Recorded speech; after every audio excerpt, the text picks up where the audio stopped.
welcome to a special edition of Winners Find a Way, NIL for you. I'm here with my co-host, Rob Finkelstein from Alumni Direct, and special guest today, Mark Burwell, Green Bay's own, Legendary's finest. Say hello.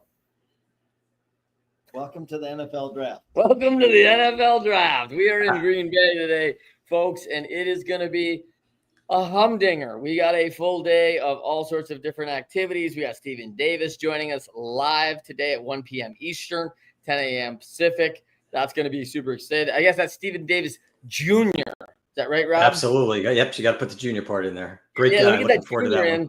Because, I don't know. No one wants their 70-year-old old man with them, on the podcast, right? Telling them about how great they were in Little League, right? That's right. So it's a super exciting day here in Green Bay. It is a rainy, kind of cool day, but it got a hot night last night in the first round of the draft complete. Today, round 2 and 3 will start up. It'll be another big hot night. We have got all sorts of stuff for everybody, but I want to focus in on Rob and I. And we work a little bit with Mark. Mark is an entrepreneur. He's a big part of the eHub here where we are at today in Green Bay, which is super exciting. And we talk about entrepreneurship and development. Mark, why the eHub? Why did you start the whole thing? What was the vision at the beginning? Quick, by the way, because we got like 20 minutes. I'll just give you basically our mission statement, and that is empowering people and their communities through entrepreneurship. And I love this because he and Reggie White back in the day was like, we make impact by business leaders. They get in, start businesses, hire people. People get on a team. They join a team, which we were a part of a bunch of teams. Rob was a part of teams as athletes. We love that. Business is a team sport. So we start businesses and we give people a chance to create value and impact as a team together. We love that aspect of everything that we do. And so eHub is just provided that for now hundreds of companies, right? I mean, it's really grown big. Yeah, they had over 1,000 business startups in just the Green Bay area, but also Canton. We opened up chapters Canton, Cleveland, Janesville, Beloit when the auto industry was there, yep. and just teaching people basically how to evolve around their environments. And I think that's what athletes, what we feel is happening with the athlete entrepreneurs as well. Yeah, and Rob, we've seen this a little bit where you see a good system, a good team, and you're like, hey, we could recreate that team in another city. We could do what we're doing here in Cleveland, in Beloit, in like these other areas, which they've done here. Rob, I'm always impressed with that as we've seen, the franchise model, the team model, it goes again and again. As college athletes, we saw this our whole lives, right? We're running against the track team from Iowa State, from Florida State, from Delaware, and Wisconsin Oshkosh, and wherever people are at, everyone's got a team representing their efforts, and it's just fun to go and compete. And Rob, what have you seen along your Alumni Direct? We talk about this all the time, as the alumni are so entrenched to that experience of team, and they want to stay involved, right? Yeah, it's that transition out of sport, and then we also talk about. I have another podcast, Athletes, Entrepreneurs, Alumni Journey, and it's a challenge when athletes get done. They identify themselves as the sport or the team, and then all of a sudden it's taken away from them. And I think entrepreneurship just provides a great path for them. And I think the whole idea of now it's a new sport and a new team. That's kind of the way you need to look at it. So all of a sudden now you're going after whatever business pursuit it might be, just getting into career in business world or potentially as an entrepreneur, but utilize that skill set that you developed over all these years. Probably a lot of us started playing, little league sports at age 5 and goes all the way through. So definitely take that, but don't feel like your journey's over with the end of that sport. Just you're looking for a new team now. Yeah, let's talk about 2 questions for both of you guys. Let's talk about first the NIL component. This is like a startup company for these athletes, right? Like all of a sudden, I'm making money. I'm going to pay tax on this. I have to do branding, sales, marketing, customer service, all these things. And I remember when I started a business, I was like, which one do I start with? Right? Right, Like right. I've got to sell a product so I actually have a business. That's where I got to start. And then all of a sudden you find out, oh, I need to pay taxes on that. Like it's like, Especially if you're in different states. yeah, oh yeah, and that's a Oh, whole yeah. factor, right? Because there's a whole dynamic that wasn't there when I started, right? Like, and so let's walk through as these athletes are progressing in the NIL world, and now they're like a little LLC of component. You in the startup world, what would you be telling these athletes? Like, hey, here's 4 or 5 things you have to think about. Want me to start? Yeah, please. Basically, it's they're used to winning and success. You have to now tell them that's all about somehow giving back to the community as the double bottom line besides profit. Yeah. But the key is using their talents, not just their skills, but their talent to turn that into opportunity. And the word opportunity, they've never heard before, except for, I know as a sprinter, the opportunity was, hit that goal you have. Yeah. So you don't really establish goals as an entrepreneur. You set up the opportunities, and that always changes, and you develop that to achieve those mission and the goals. Yeah. Big deal. And by the way, that aligns well with our athletic endeavors, right? Like Absolutely. it really does. So, I see so many, as Rob's show has attested to, so many athletes to entrepreneurs, because there's an alignment there with all the things we learned in athletics that serves us as business owners. I know that's the path I chose. You've chose that path, Rob. Certainly Mark chose that path. I mean, and I will say, much like athletics, Rob, it's not an easy path, right? It's I think a lot of people see the ease of you guys on the track back in the day and go, oh, look at Finkelstein and look at Burwell. Man, these guys are just winning races. They're making it look easy. Like, I've got thousands of hours in here to compete on this day at this level really well. Business is a lot of the same. There's thousands of hours that you try to make it look easy on game day, right?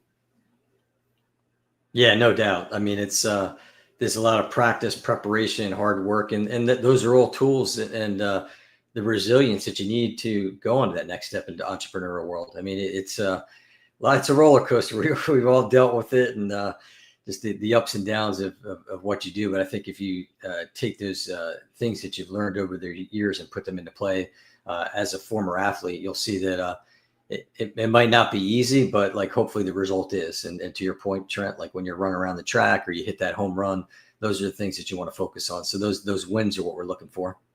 Yeah. When I think about the Aim for NIL education, one of the things I'm always looking for, we had a lot of great coaches come alongside us, teach us the best things. We want that online learning. And, as I look at that as college athletes, we all knew how busy that is. Being an athlete, being a student, it's a lot.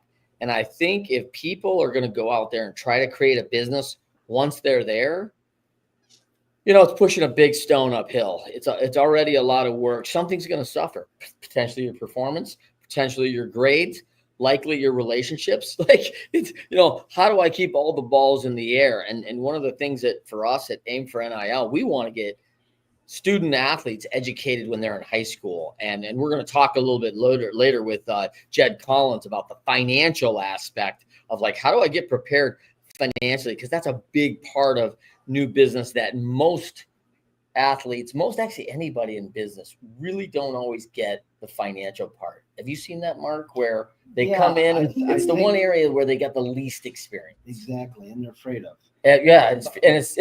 I'm scared of the tax man too, by the way. Right. So Here he comes, Uncle Sam. Yeah, just to be clear, if the IRS is online, I'm still scared. All right. I think what has to do with athletes is they're used to the terminology of the winning, raising the bar, things like that. We have to change that landscape into its new frontiers. Yeah. It's a process to do things. And sometimes there's detours. Mm. And if you can show them that, and I always say, you don't need mentors anymore, you need Sherpas. Yeah. The Sherpas take you up there. They're at the summit. Yeah. Now, how do they get down? Because there are, I don't like to say failures, there's ups and downs. Yeah. So you have to learn how to come down and to be able to take the risk. Sometimes, do we take a risk when we're out there on the field? Yeah, we're always, so athletes have that kind of built into them. Yeah. But they have to know how to transform, evolve that, know how to evolve. Yeah. And once they've done that, because our RT and marketing world now has a shelf life of fruit. Yeah. So it changes all the time. Yeah, I think one of the things that athletes are really good at, and entrepreneurs, is hyper learning, adjusting. We have these great people who've come before us to show us. And I think about how we did things a different way, right? No one could run a 4-minute mile until it was made and done. And then what? 61 people did it the same year, right? Yes. Like it was like that was the overcoming couldn't do it. The Fosbury flop, another track and field. Remember like, that one? He was doing high jump like this, and then all of a sudden, once it was mastered, the high jump record went up, I think, a foot. Like it was a massive adaptation. But some Sherpa had to come along and say, "Hey, I think there's a better way to do this." And when as entrepreneurs and athletes, we're always looking for better, more efficient, the best way to get things done. And I think it's why I listen, to guys like Rob and like Mark, that I bring them on my show, because they're these Sherpas in our lives that drive this direction. Like, hey, I'm way out here and I've got 20 options. Let me focus in on the 2 or 3 options that actually make us go faster and more pointed. And I think that's so important to have that in our lives. Rob, do you have someone in your life that you've had that person that's been influential for you, that's really helped push you to the next level? Yeah, I think I always come across different people, and it's different phases of your life. By working with my friends and partners in the business. Trent, you've been a big influence to me. More recently, nice. Mark, too. And I think it's the key there, Trent, is to look for it. And people are willing to help. And I think that's a lot of struggle that athletes and just people in general face, is just they don't know when to ask for help, but then also you need to be willing to give help too. And I think if you kind of have that attitude, like I've always had the mentality of paying it forward and just helping as many people as I can. And I know that other people feel the same way. And that's where it comes back, like you're saying, having that Sherpa. So there's people in my life that have done it. I mean, you go all the way back to your parents and grandparents having that influence in your younger years.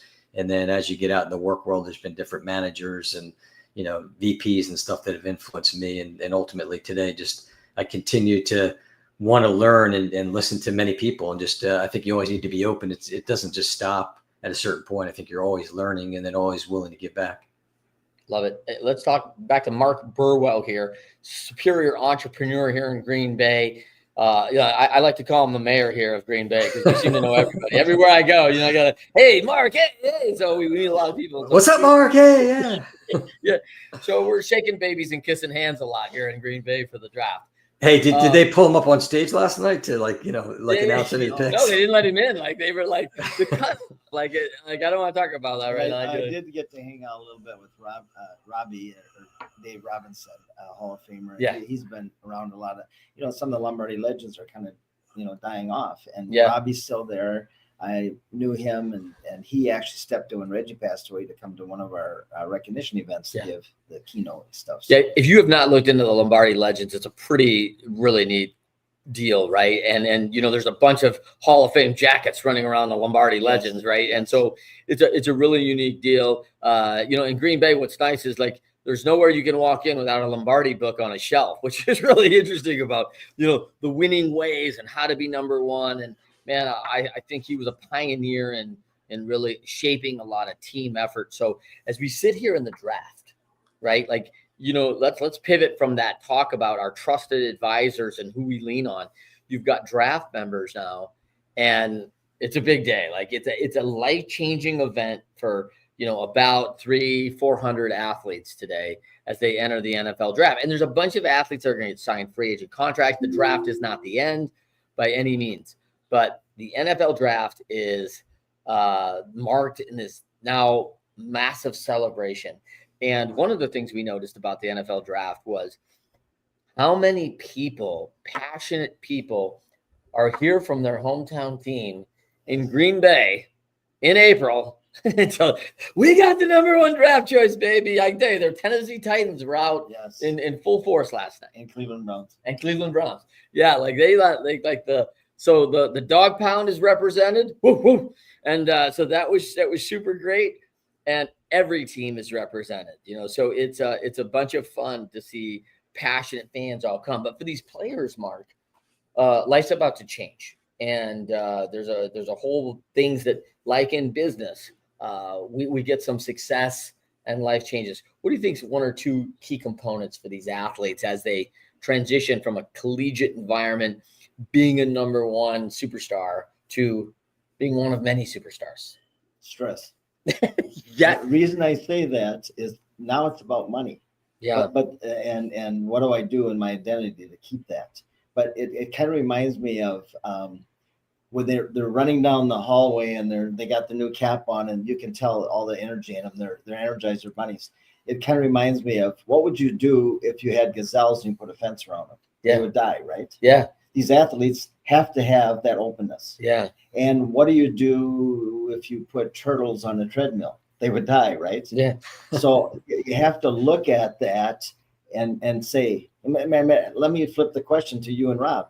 What do you see that entrepreneur and athletes accommodate? What would be those qualities for stress? Would they have the both? Or there's a difference? Yeah. Or what do you feel? Yeah, I think the equal stress components in it is perform when it really matters. Like that key underlying stress that always lies of be ready when your time is called. Like be ready for the performance when it's time. And of course, a lot of times we know it's scheduled at 7:30 on Sunday, right? And sometimes it's scheduled. Oftentimes in business, it's not. So it's always being positioned for the next opportunity.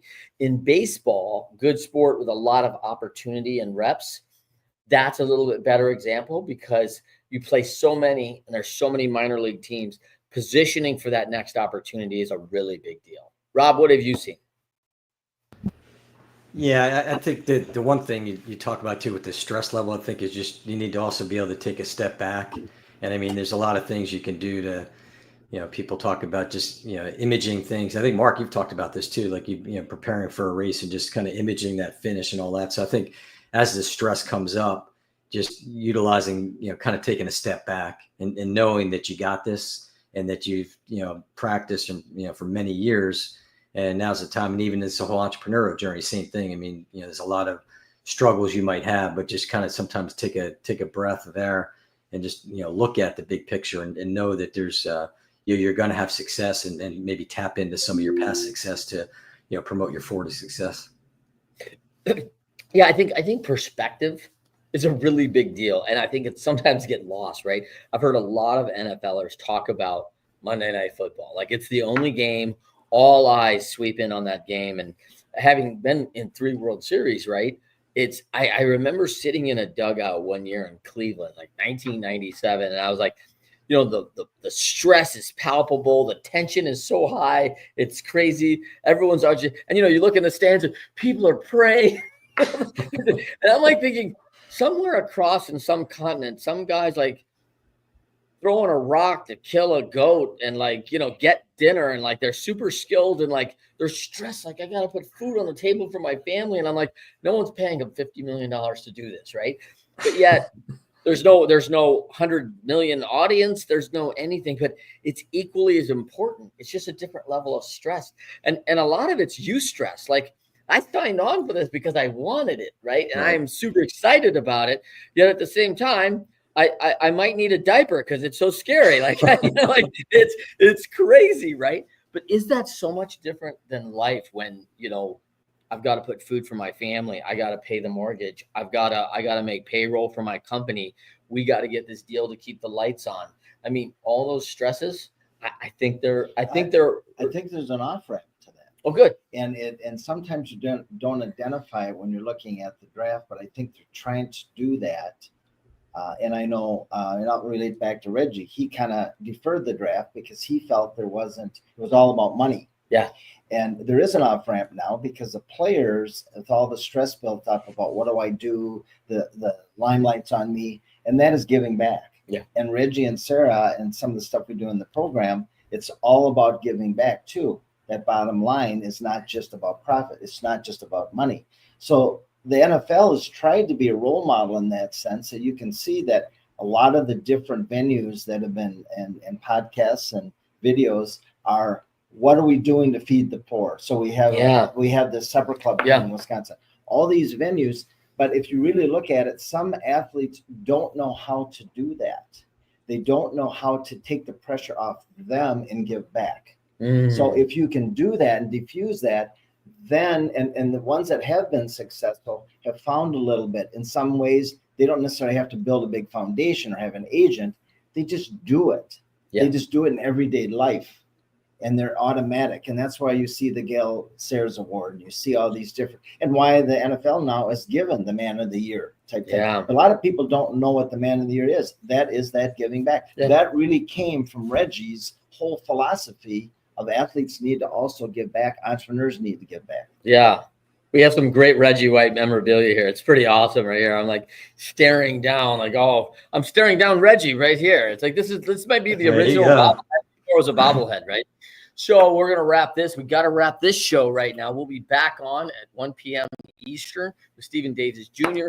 Thank you to Mark Burwell. Rob Finkelstein, thank you for joining me. You'll see him again here at 1 o'clock. Rob, finish up. What are you most looking forward to on day 2 of the draft? Well, as a Giant fan, I was kind of excited It to get traded back into the first round and got the quarterback. Of course, there's mixed reviews on that, but I think it's exciting. I mean, there's so many. I follow college football just a little bit, but then draft day and draft days, all of a sudden you start turning into like, okay, well, who's my team going to get? And you're looking at stats and best guys on the board. So it should be a fun day, and I'm sure tomorrow it gets even quicker, right? Because the rounds are just like, like 2 minutes to pick or something like that. But it should be interesting. Good. Mark, what are you looking forward to? We're packered up today, by the way. We're like ready. All right. Today? Well, I think it's just like, it's like the Super Bowl, seeing the different teams represented. Yeah. All right, everybody. Awesome. We'll Good see day. you later on an extended show here at 1 o'clock, everybody. Thanks for joining us. Yeah, And take next care, time, Winter everybody. Friday Away, NIL for you, Alumni Select, Athletes, Entrepreneurs. Can't wait to see you on the next show. Sounds great. See you, everybody.